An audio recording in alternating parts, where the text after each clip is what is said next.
Assalamu alaikum wa rahmatullahi wa barakatuh. Chers frères et chères sœurs en islam, le respect est une qualité précieuse qui ne se réclame pas, mais se cultive à travers nos actions et notre caractère. L'islam nous enseigne des principes intemporels qui nous permettent de gagner l'estime des autres, tout en restant fidèles aux enseignements d'Allah. Aujourd'hui, découvrons ensemble 7 moyens inspirés du prophète pour attirer naturellement le respect et l'admiration des autres. Avant de commencer cette vidéo, n'oubliez pas de liker cette vidéo, car cela nous donne beaucoup de force pour continuer à partager de contenus bénéfiques. Et je vous invite à vous abonner à notre chaîne et d'activer la cloche de notification pour rester informé de nos prochaines publications sur l'inspiration islamique. Merci et bonne vidéo. Être juste et équitable, la clé du respect et de la bénédiction. Il est facile de juger autrui, de prendre parti selon nos émotions, d'accorder des faveurs à ceux que l'on préfère. Mais qu'en est-il de la justice véritable? Celle qui transcende les affinités, les intérêts personnels et qui reflète la lumière de la vérité. Allah nous exhorte à être justes en toutes circonstances, même lorsque cela va à l'encontre de nos propres désirs. Il est dit dans le Coran, « Ô vous qui avez cru ». Soyez stricts dans l'équité, témoins pour Allah, même si cela est contre vous-même, contre vos pères et mères ou proches parents. Sourate An-Nisa 435. Être juste ne se limite pas aux tribunaux ou aux grandes affaires de ce monde. C'est une valeur que l'on applique dans nos choix quotidiens. Un père qui traite ses enfants avec équité sans favoritisme.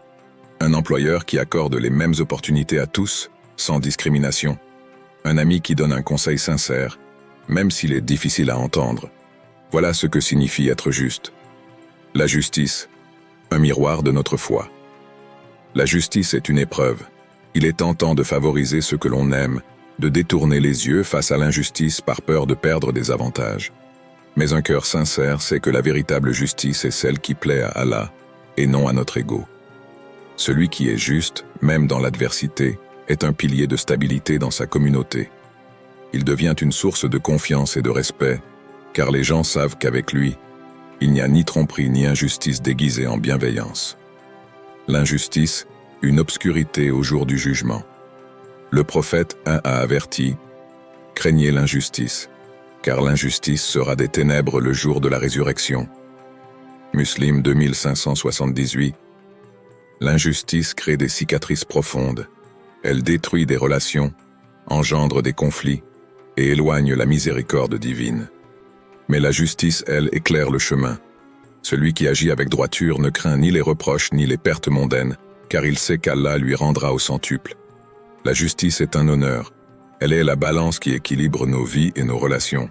Lorsque nous l'appliquons avec sincérité, nous devenons des exemples à suivre et des cœurs respectés, ici-bas et dans l'au-delà, respectés pour être respectés.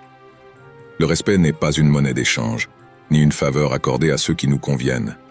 Il est un reflet de notre propre dignité, une lumière qui illumine nos relations et trace les contours de notre humanité. Il commence là où l'ego s'efface, où l'écoute remplace l'interruption, où la bienveillance l'emporte sur l'indifférence. Un sourire sincère, un regard empreint d'attention, un mot prononcé avec douceur. Ce sont ces gestes anodins qui tissent le tissu invisible du respect. Mais au-delà des apparences, il s'agit d'un état d'esprit. Celui qui respecte autrui ne se diminue pas, il s'élève. Celui qui honore l'autre, qu'il soit jeune ou âgé, puissant ou vulnérable, bâtit un monde où chacun trouve sa place. Le prophète As nous enseigne. Il ne fait pas partie de nous celui qui ne traite pas nos jeunes avec miséricorde et nos anciens avec respect. Sunan Abu Daoud, 4943. Ainsi, le respect est une marque d'appartenance, un témoignage de notre engagement envers des valeurs profondes. On ne le réclame pas, on l'inspire. On ne l'impose pas, on le mérite.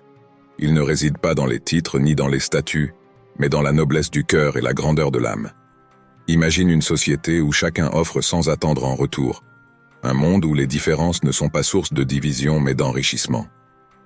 Là où le jeune apprend de l'ancien avec humilité et où l'ancien écoute le jeune avec ouverture. Lorsque nous donnons du respect librement, sans calcul ni contrainte, il devient une force naturelle, un écho qui revient vers nous sans que nous ayons à le demander. Car en vérité, celui qui respecte inspire le respect, non par obligation, mais par admiration sincère. Tenir ses promesses. Certaines paroles sont légères comme le vent, prononcées sans réflexion, portées par l'instant et oubliées aussitôt. D'autres, en revanche, sont des piliers sur lesquels reposent la confiance et l'intégrité. Une promesse n'est pas une simple suite de mots, c'est un engagement, un serment silencieux qui lie l'âme de celui qui parle à celle de celui qui écoute. L'islam enseigne que la parole donnée est un pacte sacré. Le prophète Tra nous rappelle, le signe de l'hypocrite est triple. Lorsqu'il parle, il ment. Lorsqu'il promet, il ne tient pas parole. Et lorsqu'on lui fait confiance, il trahit. Sahih al-Bukhari, 33. Rompre une promesse, c'est fissurer la confiance que l'autre a placée en nous. Ce n'est pas seulement une déception, c'est une faille qui s'agrandit à chaque engagement non tenu, jusqu'à ce que notre parole ne vaille plus rien aux yeux des autres. Qui voudrait construire une relation, une affaire, ou même un futur avec quelqu'un dont la parole flotte au gré des circonstances? À l'inverse, celui qui respecte ses engagements, même dans les plus petites choses, bâtit une réputation inébranlable.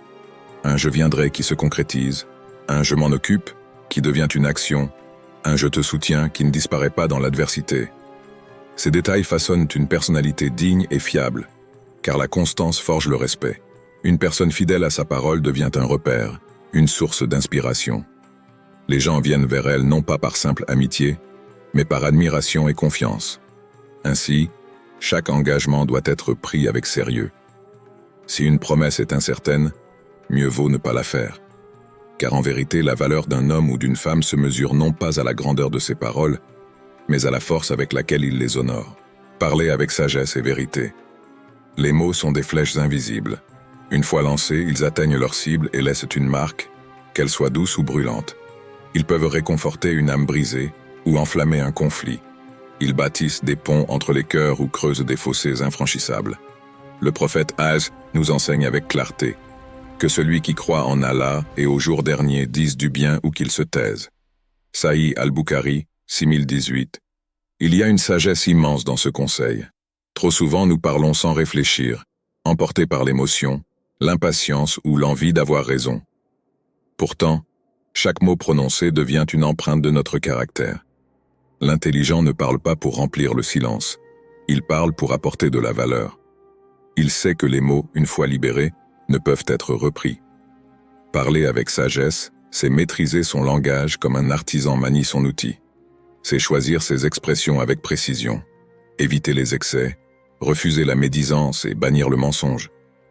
C'est comprendre que le silence, parfois, a plus d'impact que 1000 discours.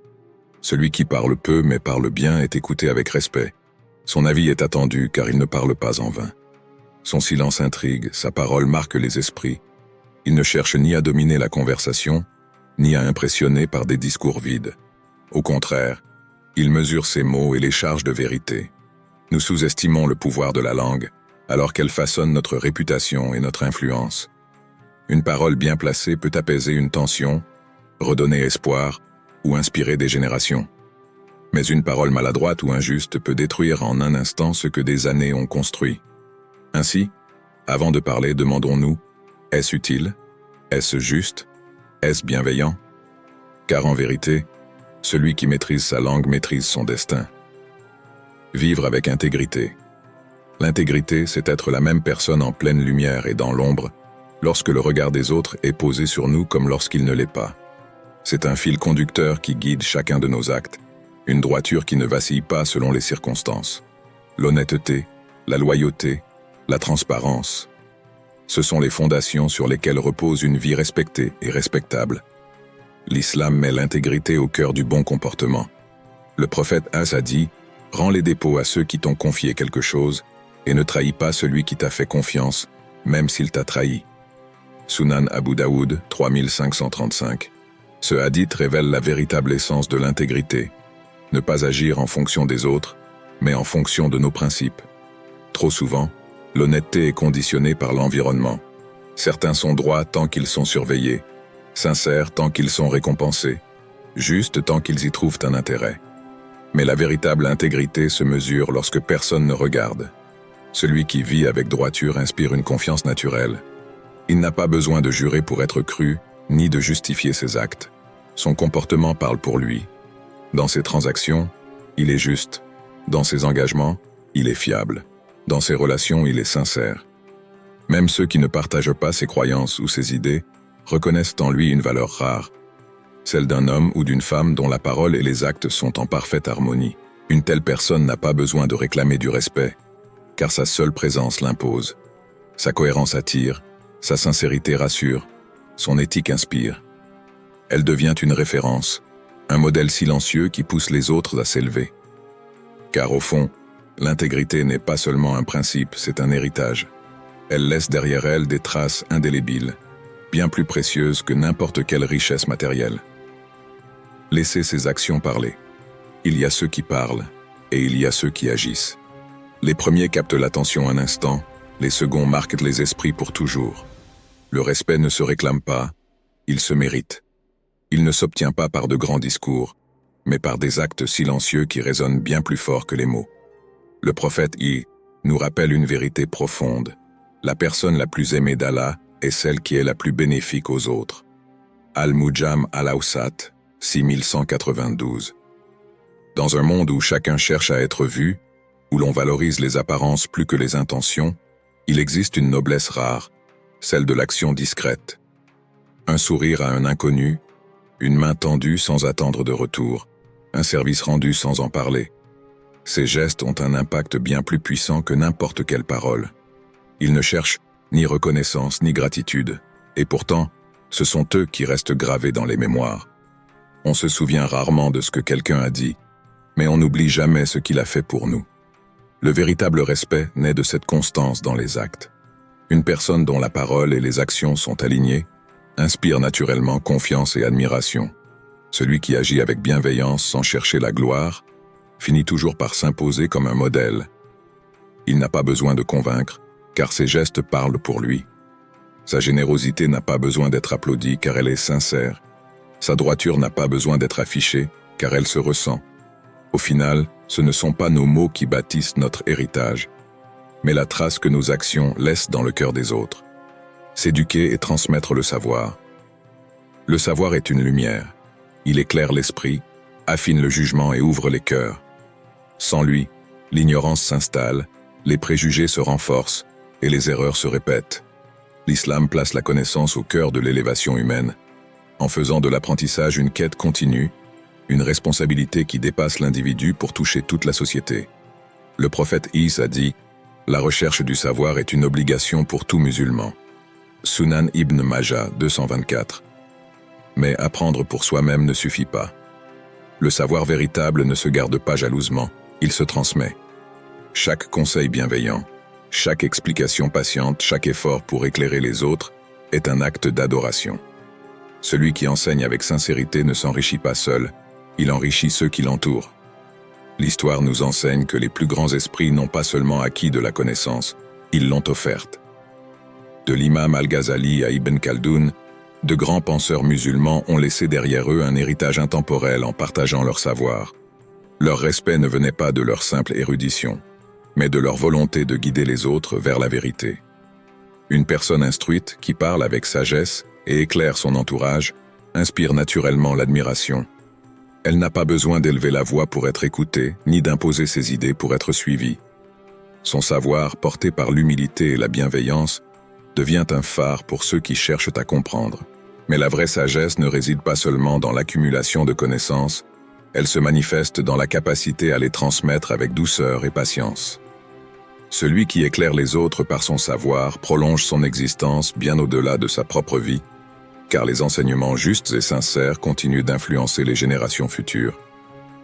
En apprenant et en partageant, nous ne gagnons pas seulement le respect des autres, nous nous rapprochons aussi d'Allah, car transmettre le savoir, c'est participer à l'élévation de l'humanité tout entière. Une prière pour la bénédiction et la sagesse. Ô Allah, accorde-nous la sagesse et la droiture dans nos paroles et nos actions. Fais de nous des êtres justes, sincères et bienveillants. Aide-nous à être des modèles d'intégrité et de respect, à suivre l'exemple du prophète et à attirer l'amour et la considération des autres par notre bon comportement. Guide-nous sur le droit chemin et purifie nos cœurs. Amin.